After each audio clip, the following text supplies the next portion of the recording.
সেদিন দেখলাম ফেসবুকে এক বিহারি ভাই বাঙালিদের অপমান করে বলেছে যে বাঙালিরা নাকি বিহারিদের এই ছট পুজোর সময় ঠেকুয়া চেয়ে চেয়ে বেড়ায়।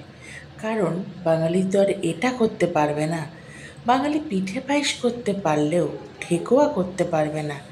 তাই সেই জন্যই বাঙালির কাজই হলো এই ছট পুজোর সময় বিহারিদের সাথে ভালো ভালোভাবে কথা বলে ঠেকুয়া আদায় করা। কথাটা শুনে আমার বড্ড খারাপ লাগলো, কারণ বাঙালি পারে না এমন কিন্তু কিচ্ছু নেই। সেই মতোই বানিয়ে ফেললাম ঠেকুয়া।